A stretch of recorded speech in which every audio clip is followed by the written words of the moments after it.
Hey there, I'm Linda K. Gifford, and I bought thosenastywomen.com. Hey, what are we going to do with it? What I'm not going to do with it is just sit here and bitch and recount the news. We're doing that everywhere.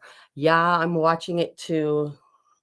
All we can say is somewhere between I told you so and God damn, it's worse than we could have imagined, faster than we could have imagined.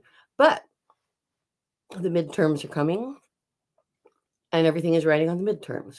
So it's time to turn our focus away from being angry. I've been bitching about the best bad women who sabotaged us. Um, I don't appreciate people voting against their own best interests. I understand, though, that in the world the way it is, in the patriarchy, it's often safer to stick with the brass, stick with the men at the top and your husband, even if you don't agree, for the sake of peace in the household and just peace in your community and your religion, and everyone's tied into networks. So obviously getting rid of things like the electoral college and having private no one can tell what you're registered as, voting everywhere in every state would go a long way to helping women to say what they really want to say. And I don't think many women really want to backslide into a life controlled by men. In most of the world, it's still that way. It just makes me sick to think that you can trade your daughter for a cow. I have another live stream. Actually, I'm going to re-release that. Don't trade your daughter for a cow from a couple of years ago. And I was mortified to watch an interview with a woman who a woman went and interviewed Maasai women, and specifically this one family of Maasai women. She talked to the first wife, wife number 1, 2, and 3 eventually, but first wife said that at 14 years old, well, first off, she said she didn't understand why we didn't want sister wives. And then she went on to explain how it was so great to get sister wives. She's like, well, because when I was 14, I was traded to a much older man, my husband, for cows or a cow. And then she had to have all the sex and the babies. And then when he came home in a remote place that he would leave and come back, she didn't ever leave the hut. So he comes back with wife number 2, and she's just glad she's got someone to hang out with and talk to, and it takes part of the sex off of her hands and to have kids. And was elated when wife number 3 came along for the same reason, and also because, as she said, the more children, the more girls we have, the more we can trade. The more children we have, the more girls we have to trade for livestock. So she herself wanted to make daughters to be traded for livestock like she was.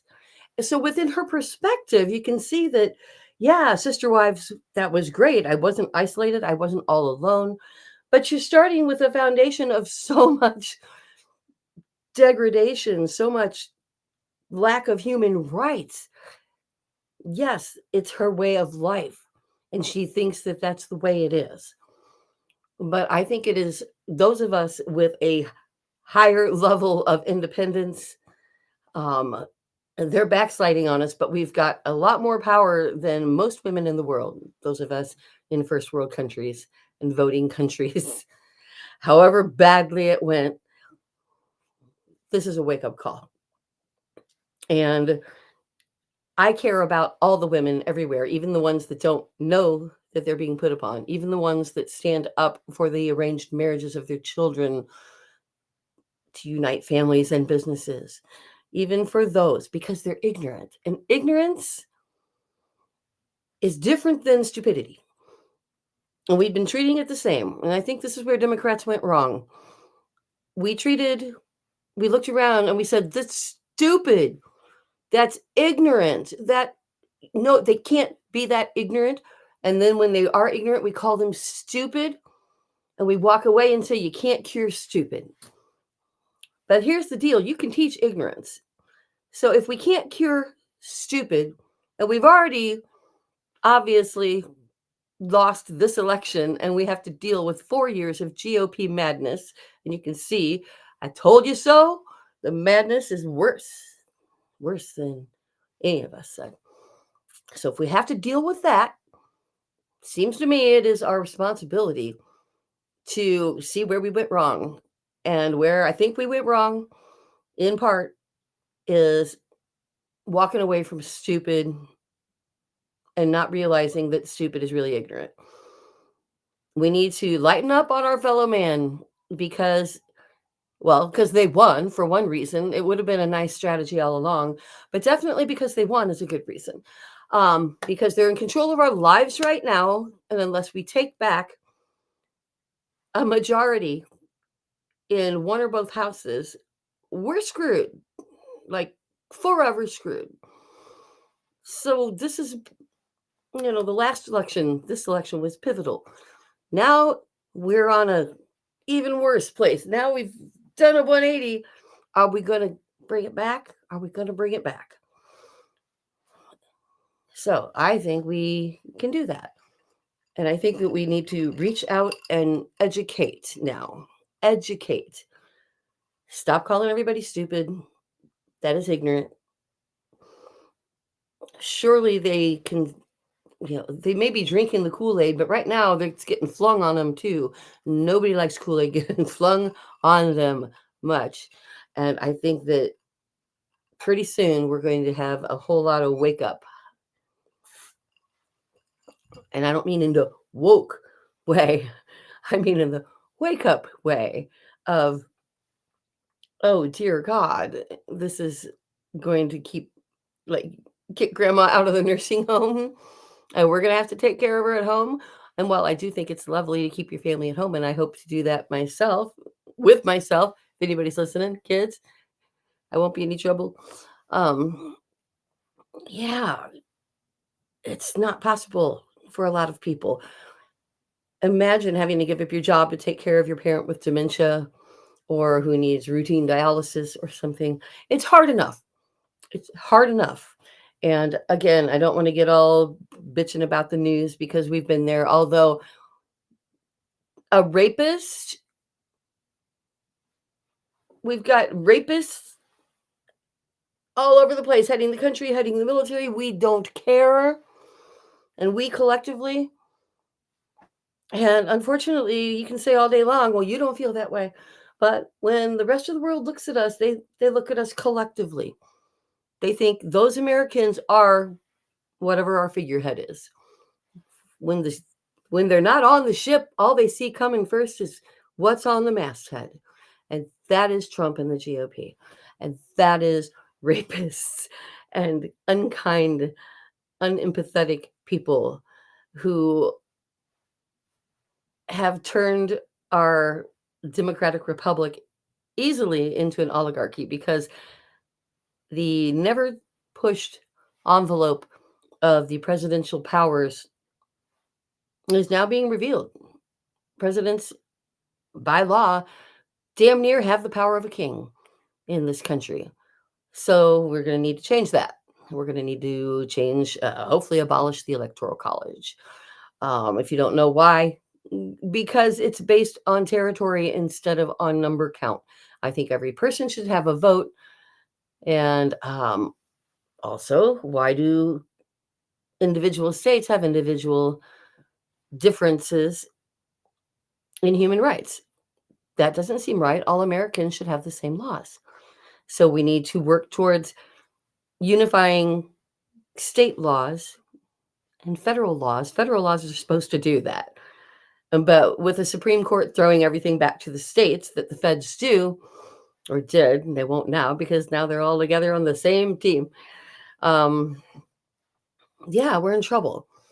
But we're not doomed yet. Not while we're living and breathing. I'm going to try to make the world a better place for my children, and I hope you are too. So those nasty women talk. I bought this. I'm going to start interviewing people, and I just started appearing on podcasts. I've got several podcasts and TV shows, over 70. People asked me to send them press kits so that they can get me onto their show at the publicity summit I went to in the fall. So now I keep saying I'm going to release this damn book, and I am. But because it's grown into a machine of speaking and workshops and TEDx talk and all, I'm slowing down with the machine because the machine is bigger and better. And very excited that we will be out very soon with the book. And I am going to be talking about Call It Assault, which is the name of my book. Oh, you want to see? Here, let me see if I can do this without screwing up. My computer will follow me. Here's my other set. I sit over here in front of this end when I'm doing my workshops. So this is my book cover, Call It Assault. My continuing efforts to survive childhood sexual grooming and assault. I don't know how well you can see that. But there's also a workshop that I overview in the book.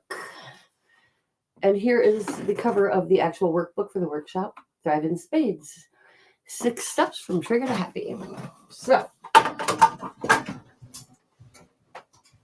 while